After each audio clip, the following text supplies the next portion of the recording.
Turning now to the conflict in Ukraine, Russian President Vladimir Putin has warned the West that an attack by Kyiv that is supported by a nuclear-armed nation would be considered a joint attack. At a meeting of Russia's Security Council in Moscow, Mr. Putin laid out his country's revised nuclear doctrine, seeking to lower the threshold for using nuclear weapons. Также четко фиксируются условия перехода России к применению ядерного оружия. Будем рассматривать такую возможность уже при получении достоверной информации о массированном старте средств воздушно-космического нападения и пересечении ими нашей государственной границы. Имея в виду самолеты стратегической или тактической авиации, крылатые ракеты, беспилотники, гиперзвуковые и другие летательные аппараты. The warning comes ahead of Ukrainian leader Volodymyr Zelensky's meeting with President Biden, where he is expected to push for permission to use Western-supplied long-range weapons to strike deep inside Russia. He's also warned the UN General Assembly about a threat of nuclear disaster in Europe. Mitch McCann has more from UN headquarters in New York.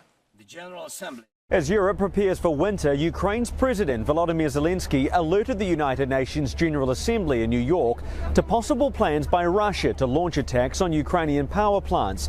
Zelenskyy revealed that he has seen intelligence reports indicating that Russian President Vladimir Putin is receiving information about Ukraine's energy infrastructure.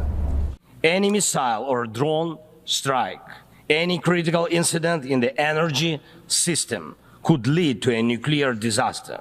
A day like that must never come. This comes as Zelenskyy prepares to visit Washington for a meeting with President Biden at the White House, where he aims to unveil a victory plan to bring an end to the war. While specific details of that plan remain under wraps, reports indicate it may include financial support from Western allies and future security guarantees.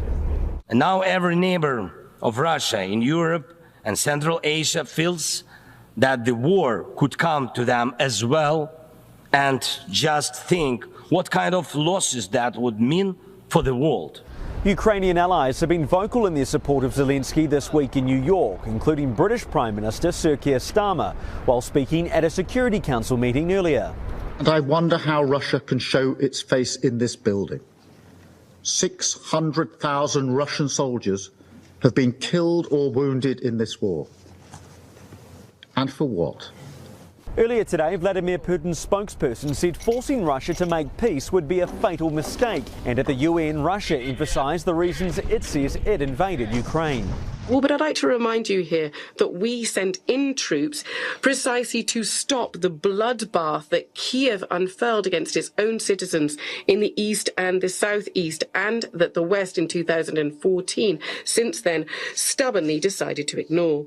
Zelenskyy's victory plan is also said to be presented to presidential nominees Kamala Harris and Donald Trump while in America, with the results of the US election likely to be critical for Ukraine.